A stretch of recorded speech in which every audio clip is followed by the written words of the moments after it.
हमारे चैनल को सब्सक्राइब करें और वीडियो सबसे पहले अपने मोबाइल पर पाने के लिए बेल आइकन को दबाएं। मैं सबसे पहले आदरणीय मायावती जी का बहुत बहुत धन्यवाद देना चाहता हूं।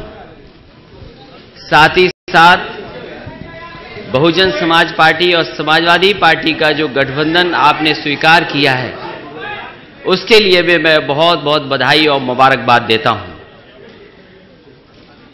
भाजपा शासन के पिछले 5 सालों में पूरे देश में गरीबों, मजदूरों, किसानों, छोटे उद्योगों, दुकानदारों, नौजवानों, दलित, पिछड़ों, महिलाओं और यहां तक कि बच्चियों पर जितना अन्याय और अत्याचार हुआ है, उसकी कल्पना करना भी मुश्किल है। भगवान राम और भगवान कृष्ण की जन्मभूमि उत्तर प्रदेश में तो भाजपा की सरकार ने इतना अत्याचार किया है कि स्वयं भगवान भी असहनीय पीड़ा हुई होगी। केंद्र और उत्तर प्रदेश की भाजपा सरकार ने देश और समाज को एक सूत्र में बांधने की बजाय समाज में नफरत का वातावरण बनाया है। लोगों ने भाईचारा बढ़ाने की बजाय लोगों को जात पात के नाम पर बांटने का काम किया है। भाजपा की उत्तर प्रदेश सरकार ने तो उत्तर प्रदेश को जातीय प्रदेश ही बनाकर रख दिया है। उत्तर प्रदेश में जात और धर्म को देखकर बेकसूर लोगों के एनकाउंटर किए जा रहे हैं।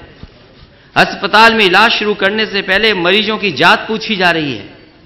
थानों में रिपोर्ट लिखने से पहले फरियादी की जात पूछी जा रही है।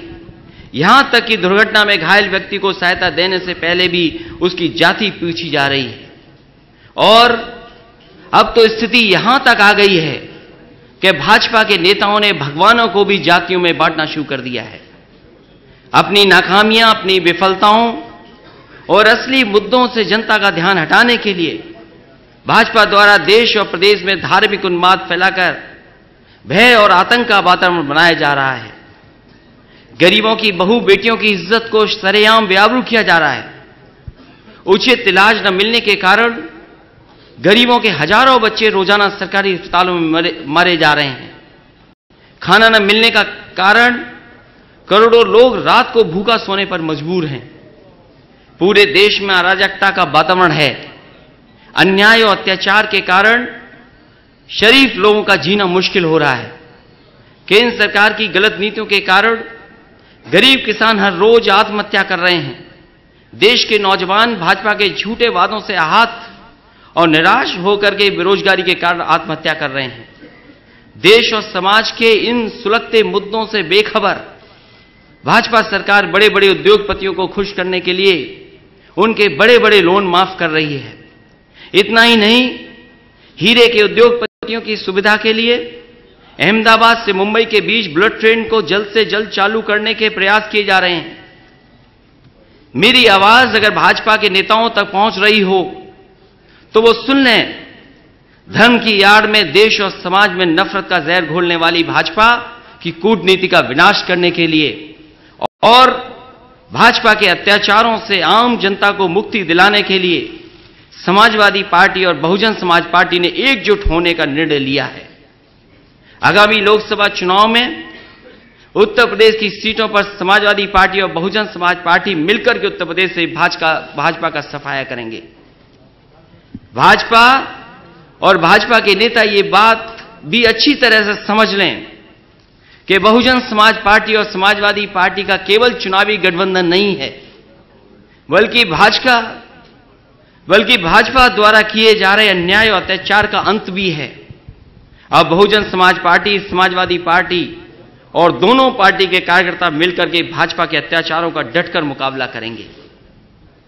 मेरे अंतर्मन में बहुजन समाज पार्टी और समाजवादी पार्टी के गठबंधन की नींव उसी दिन से बैठ गई थी जिस दिन से सत्ता के नशे में चूर भाजपा के नेताओं ने आदरणीय मायावती जी पर अशोभनीय टिप्पणियों करने का सिलसिला शुरू किया था और भाजपा ने अपने उन संस्कारहीन नेताओं को दंडित करने की बजाय उन्हें बड़े बड़े मंत्रालय देकर उनके हौसले बढ़ाए थे।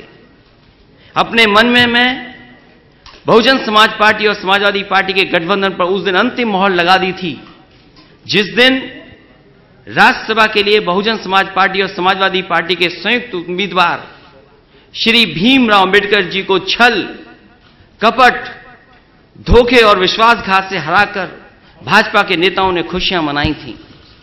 भाजपा के अहंकार का विनाश करने के लिए बहुजन समाज पार्टी और समाजवादी पार्टी का मिलना बहुत जरूरी था।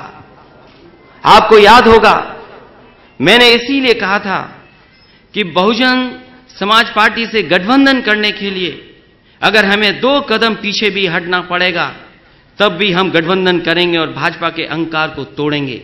मैं एक बार फिर आदरणीय मायावती जी का धन्यवाद दूंगा कि कम से कम आपने बराबर का एक दूसरे का सम्मान करने का काम किया है गठबंधन में। आज से समाजवादी पार्टी का प्रत्येक कार्यकर्ता इस बात को गांठ बांध ले कि आदरणीय मायावती जी का सम्मान मेरा सम्मान है, और अगर भाजपा का कोई भी नेता आदरणीय मायावती जी का अपमान करता है तो समझ लेना कि वो अपमान आदरणीय मायावती जी का नहीं बल्कि मेरा अपमान हुआ है। हम समाजवादी हैं और समाजवादियों की यह विशेषता होती है कि वो दुख और सुख दोनों में बराबर के हिस्सेदार होते हैं। इसलिए हमें इस रिश्ते को मजबूती के साथ और आगे बढ़ाना है। बहुजन समाज पार्टी और समाजवादी पार्टी के गठबंधन से घबराकर अपनी आदत के अनुसार भाजपा तरह तरह के षड्यंत्र रच सकती है, गलतफहमी पैदा करके हमारे कार्यकर्ताओं के बीच नफरत का वातावरण बना सकती है। भाजपा द्वारा दंगा फसाद कराने का प्रयास भी किया जा सकता है, परंतु हमें संयम और धैर्य से काम लेना है। हमें भाजपा की हर साजिश को नाकाम करना है और आपसी भाईचारे को मजबूत करना है। मैं आदरणीय मायावती जी का द्वारा देश हित में लिए गए उनके ऐतिहासिक निर्णय का एक बार फिर स्वागत करता हूं और मैं विश्वास दिलाता हूं कि अब भाजपा के अत्याचारी शासन का विनाश निश्चित है। मैं इस बात का भी विश्वास दिलाता हूं कि समय के साथ समाजवादी पार्टी और बहुजन समाज पार्टी के संबंध और भी अधिक मजबूत होंगे। इन्हीं शब्दों के साथ मैं एक बार फिर आप सभी पत्रकार साथियों का स्वागत करता हूं और बधाई देता हूं। इस गठबंधन के लिए आदरणीय मायावती जी का एक बार फिर बधाई और बहुत बहुत धन्यवाद। हमारे चैनल को सब्सक्राइब करें और वीडियो सबसे पहले अपने मोबाइल पर पाने के लिए बेल आइकन को दबाएं।